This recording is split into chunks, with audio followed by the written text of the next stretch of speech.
Well, you guys already know what time it is. I got the Google Pixel 4a somehow. Google actually sent it out to me. Thank you for them. They didn't sponsor any videos, literally, which is really great. If you guys remember last year with the Google Pixel 4, Google also sent me out that phone early on. And what's funny is that I don't think I've ever hated or said more mean things to a phone unlike the Pixel 4. There's only 2 models of the Pixel 4 XL, where there's 3 models of the 7 Pro, but the base model storage is 128 gigs, so the base model of the OnePlus 7 Pro is already higher than the top tier model of the Pixel 4 XL, which is insane. And the fact of the matter is that for some reason, Google has still not opted in for 4K at 60 frames per second, where even a phone that sells for, way less than the Pixel 4 XL brand new can still do 4K 60 frames. And I was pretty sure they would never send me another phone, but they did, which is really nice. So all these opinions are mine, so keep that in mind. I can say anything about this phone. But I find it really cool that Google is willing to still send these things out to people who are so critical on their devices. And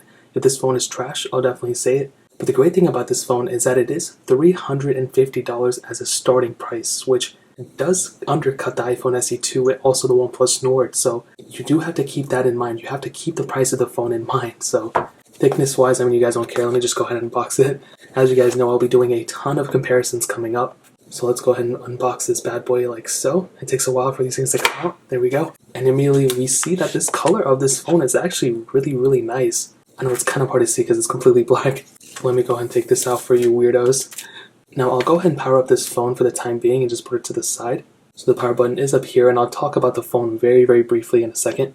Let me go and power that bad boy on. Now inside of the box you have, a little pamphlet, which is really cool. You have the SIM eject tool and all that other stuff. You have the power brick, which is really interesting because Apple has said to take out their power brick. I don't know how you take this thing out. Apple is going to take away it, but this is a fast charger as far as I believe, which is really cool. You also have the USB Type-C cable, as well as a USB-C to USB-A type thing right here too. So that's really cool. Other than that, that's really it in the box. And I just realized that made it sound like a really big deal that they put these things in here. It's really not, it's just a charger. Now in the meantime, the phone did boot up, so let's go and take a look at this thing. Now we do have the Pixel 3a, which I'll go and show you guys. Now this is the Pixel 3a from last year. Now size-wise, you can see that it is a little bit smaller, I think. I'm pretty sure this is the 3a. Hopefully it's not the 3a XL. But as you can see, it is definitely smaller than the 3a. But you can see there's way less bezel on the Google Pixel 4a, so keep that in mind as well. Now before I get too deep in the phone itself, looking around the device, as you can see we have the USB Type-C port down here. Nothing on the left side. On the top you do have a headphone jack, which is very surprising. And I just find it crazy that they still put it there for that price.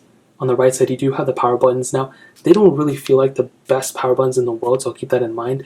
But really not it's really not that big of a deal. You're going to put a case on it, and I don't know. It kind of is a big deal, but I don't know. It's kind of in that middle point.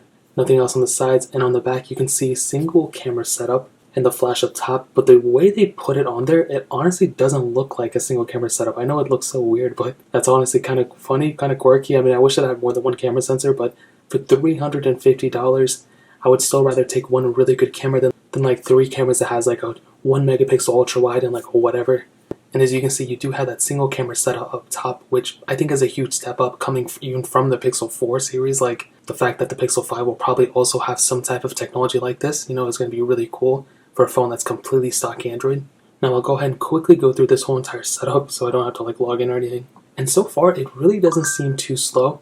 And there we go, we're already into it. Now this thing does have a 5.8-inch one screen up front. I know I said that really weird. And it is an OLED display, which is really nice. Now it's not a bad looking OLED, I'm looking at it from a weird angle, so the viewing angles really aren't too bad. I'm kind of surprised about that, but don't expect to get like a 120 hertz, Samsung Galaxy S20 Ultra display on this. Is not going to be the case. But for a 1080p display, I really don't think it's too bad. And the fact that it is OLED makes it that much better.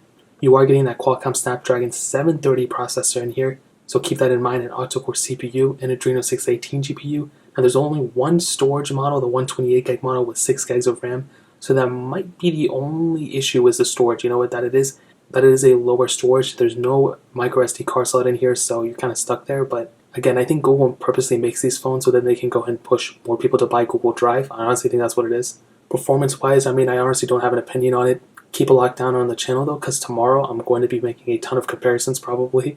But I think for the most part, it's not a bad phone. I don't think for the price. If they were selling this for more than $600, I think that would be a pretty big ripoff considering the OnePlus series of devices as well. But for $350 brand new, I really don't think Google, made a bad phone or anything like that. And I honestly think their A series of devices with the Pixel 3a and all those ones, they do a really, really good job on those phones. And I think overall, I think the Pixel 3a is going to it's going to be a pretty good device. I think it's going to sell really well as well. Now I'll go ahead and hit on the camera extremely quickly as well, might as well. Now it does have a single 12 megapixel camera on the back, and this is not a full review at all. This is going to be a really, really bad review, but honestly, it really doesn't look too bad. I mean, again, this is like horrible because this is really bad lighting and everything, but it really doesn't look too bad. Once I do my full comparisons, I'll do a camera comparison as well between this one and a ton of other devices.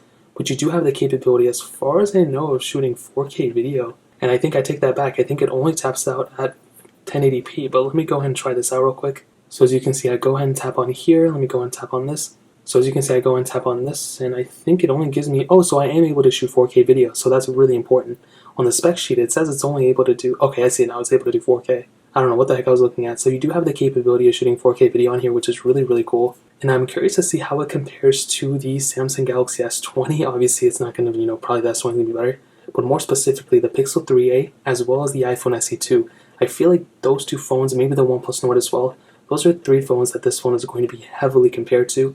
But at the same time, I don't think that OnePlus Nord is going to be there mostly because of the, it not being available in the United States officially and all that. So overall, my consensus of this device so far is that I think for the price, it's a really, really decent device, but I haven't tested it out thoroughly, so keep that in mind once I do make my next couple videos, and it'll make a little bit more sense. But the build-wise, everything about it, there's really nothing, as far as I can tell, that I would hate on it. Like I said, the buttons and everything, like everything minor is just kind of cosmetic in a way. The fact that this thing does have, an OLED display, that it is, stock Android for the most part, is a pretty decent thing. And the fact that for that price tag, I think it stays the same price as the Pixel 3. I honestly don't remember.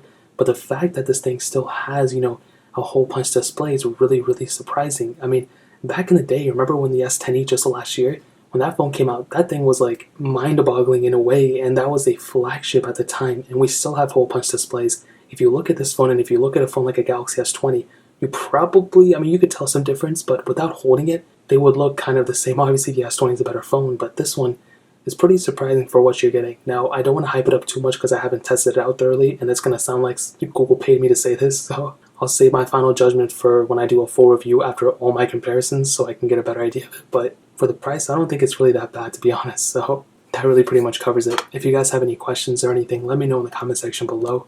Hit the like button, that would mean so much, but definitely hit that subscribe button. Every single subscriber that we get really does count, so it means so much if you guys can hit that. Also, check out the other links down in the description as well. My Twitter, my Instagram, my second channel. More importantly than everything else, I love every single one of you guys. Hopefully I'll catch you guys in the next video. Peace out till then.